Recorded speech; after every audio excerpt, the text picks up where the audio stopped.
CDF 327 Family Life Education Presentation, Being a Good Parent by Sheila Horton. The environment. The presentation will take place in a classroom and music will be playing as the parents enter the classroom. The presentation will take place at 6:30 p.m. Pizza, chips, cookies, and drinks will be served and free childcare will be provided. Introduction. My topic is being a good parent. The structure of families has changed over the years. The nuclear family still exists, but it is not as prevalent as it has been in previous years. We now see more blended families, single-parent families, same-sex families, and grandparents raising their grandchildren. The change in the family structure can bring stress to adults and the children. Some parents and grandparents feel that they are alone in this. They need support from each other and the community to assist them in managing and navigating through these changes.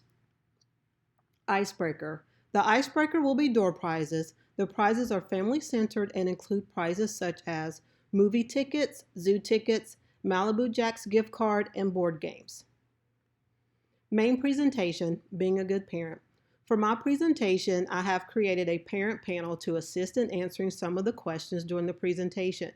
This panel is made up of a group of diverse parents that have experienced some of the issues and or concerns that the parents at the presentation are facing or will face. As the parents enter the classroom for the presentation, they are given a sheet with questions on it. The parents can circle the questions that they would like answered during the panel interview.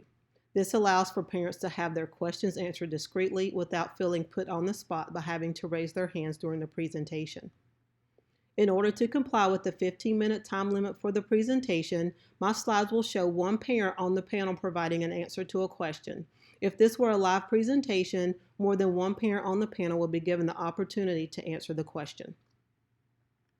The parent panel. The parent panel is a diverse group of parents in age, sex, and ethnicity.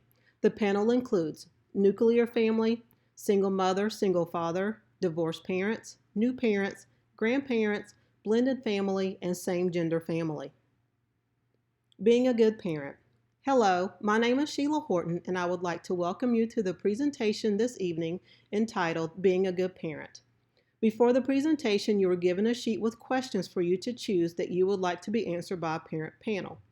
They will answer your questions and will also be available at the conclusion of the program for any additional questions that you may have. There is no such thing as the perfect parent. No matter how hard you try, there will be learning experiences along the way. It is human nature to make mistakes and even doubt some of the decisions that you make. But a good parent is willing to learn from their mistakes, seek help when needed, and lead their children and family into the right direction to a stable, protective, and loving life. So much of the information out there about how to be a better parent focuses on techniques for modifying your child's behavior, but it is missing the mark.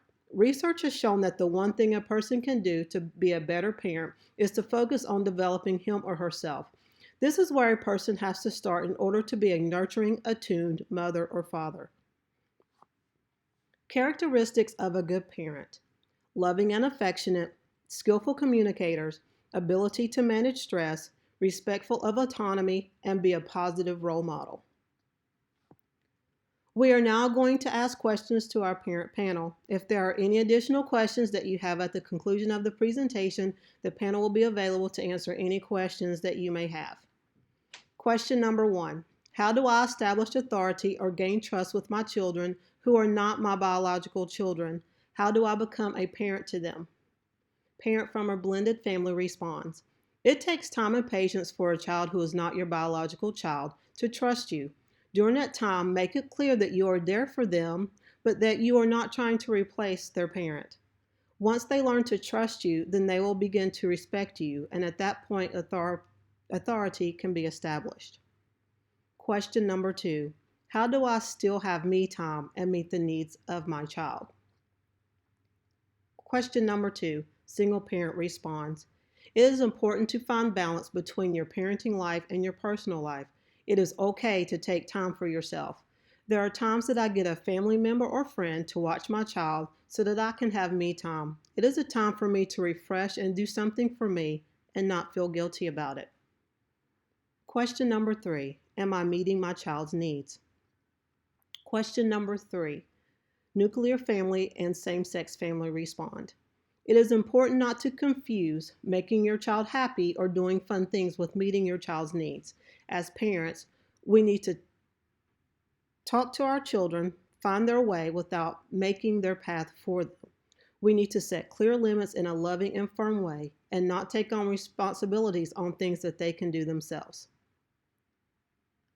Question number 4. What do I do with my baby?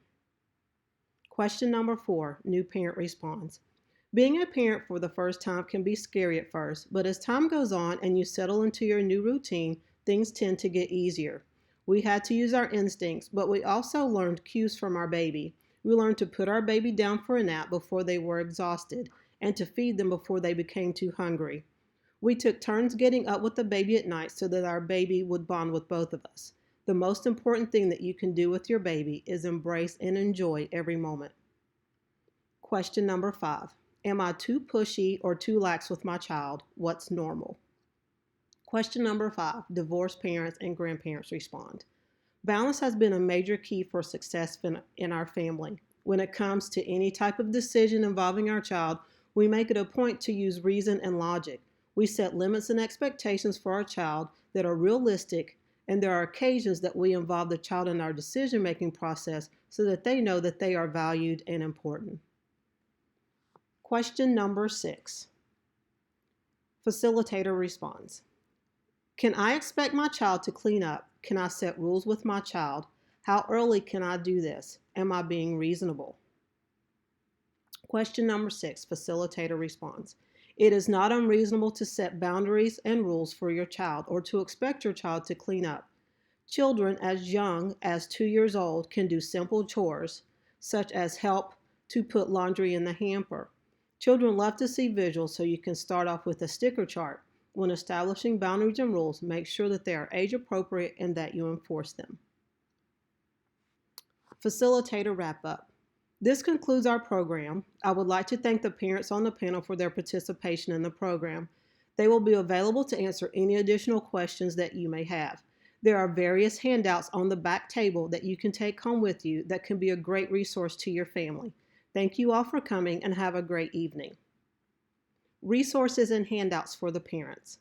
Parenting styles, chore chart for kids of all ages, blended family and step parenting tips, a guide for first-time parents, divorce, its impact on children and how parents can make things easier, working with LGBTQ families, a fact sheet, grandparents raising grandchildren, and tips for single parents. Sources.